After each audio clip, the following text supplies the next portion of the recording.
Hi and welcome to Driver's Seat. If I was to say to you 106, 205, 306 and 309, you might think I've gone mad.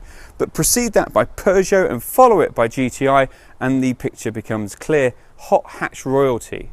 This is Peugeot's latest hot hatch, the 308 GTI, and they hope that this car joins that elite group. So let's find out if it can. On the outside, the GTI gets a sports front bumper and the red trim that's U-shaped across the width of the nose. There's also some GTI badges, while down the side you'll find the side skirts are deeper, and at the back there's a diffuser and two quite aggressive exhausts. Peugeot sport engineers have been fettling with the engine though to make it more powerful and more responsive. They fitted Marley lightweight race pistons, they've increased the injection pressure, and there's a Borg-Warner twin scroll turbocharger. The GTI also has a torsion slip differential fitted, which considers which wheel has the most grip when cornering and sends torque to it to make sure you get the fastest slingshot out of that corner. In the cabin, the GTI gets these rather splendid Peugeot Sport bucket seats, which are half leather, half Alcantara, and also have a massaging function. There's also a special leather perforated steering wheel with the flat bottom, GTI logos, and the red line-up centre band. The GTI develops 268 brake horsepower and 243 pound-feet of torque, which is pretty large, especially when you consider that's from a 1.6 litre petrol engine. Now that's enough to get this thing from standstill to 62 miles an hour in 6 seconds. It's got a wonderful soundtrack to it for just having 1.6 litres of capacity.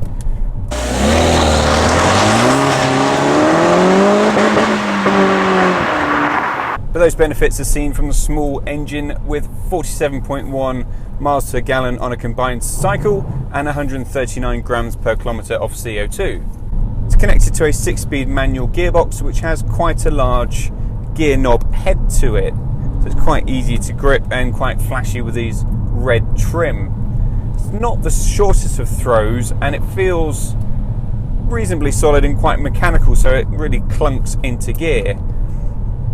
It's not something that you particularly flick through with your fingers. It is a very muscular arm action. Max torque arrives at 1900 revs per minute and max power at 6000.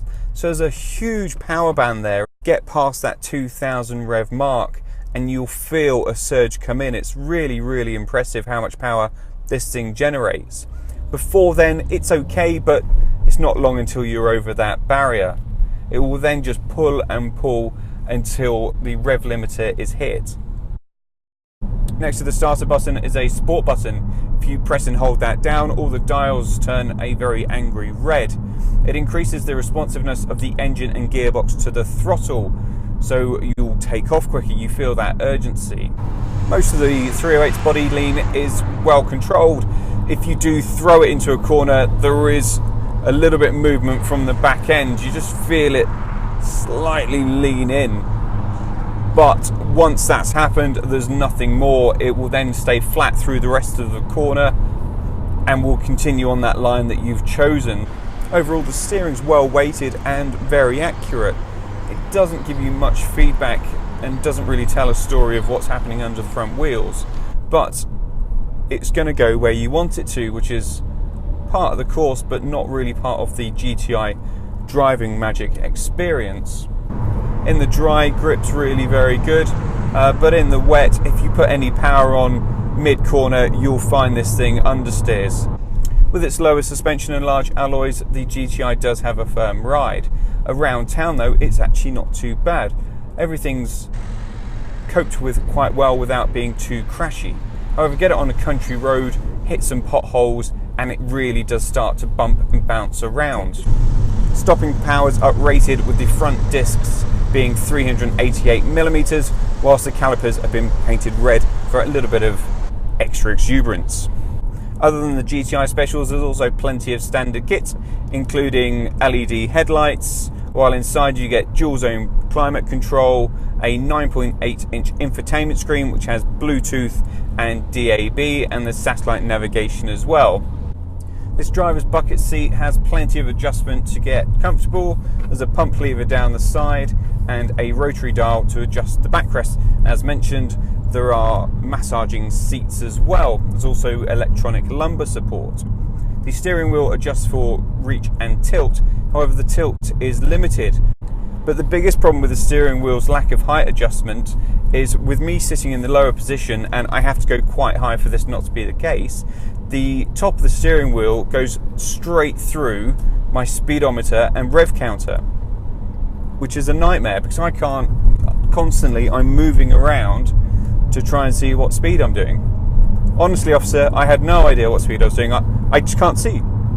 The materials used are pretty decent in here. The top of the door is soft touch and the top of the dash is really soft touch. It's very spongy. Well, these faux leather inserts are actually really nicely done. There's very few buttons to create clutter on the dash as the ventilation is controlled through the infotainment screen. I'm not entirely sure about this bulge, it doesn't particularly appeal to me, but the rest of the cabin is nicely put together. What I particularly like is the door pull handle with its perforated look leather with its little red dots on it. The infotainment screen is simple and clear with its presentation of information.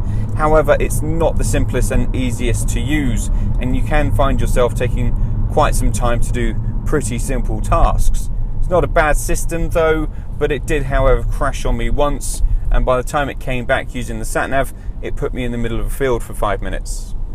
There's a reasonably decent sized door bin that will take a small bottle and some knickknacks. In the centre I've got a height adjustable armrest which doubles as a small storage bin underneath. In front of that is a slide cover which has an adjustable pocket for a cup inside, but that can be removed and can just be storage as well, but there's only one. While there's a tray in front of the gear lever, which is where your USB connector port is. Now the problem is that tray is tilted and your phone could easily fly out. So why that's not in the center console, I don't know. In the back, headroom's decent and shoulder room's pretty good. Knee room is limited by the thickness of these bucket seats, and foot room is very limited, and you'll find yourself having to sit with your feet quite close together. Now that becomes a real problem if you want to put a third person in the middle. The central transmission tunnel is not particularly tall at all or wide, but that lack of foot room is really frustrating, and because of how the seats are hollowed out for the side passengers, the central passenger will have no knee room at all. There is some storage in the door bins, while the central armrest folds down and has 2 cup holders, but it feels a little flimsy. The boot's a rather simple affair. It's quite large, it's got a flat floor, got quite a decent lip to lift over. There's underfloor storage where a tyre inflator kit is stored. The 308 GTI costs £29,335 to buy, and that puts it in the territory of 3 key rivals: Ford's Focus ST3, the Seat Leon Cupra, and Volkswagen's Golf GTI.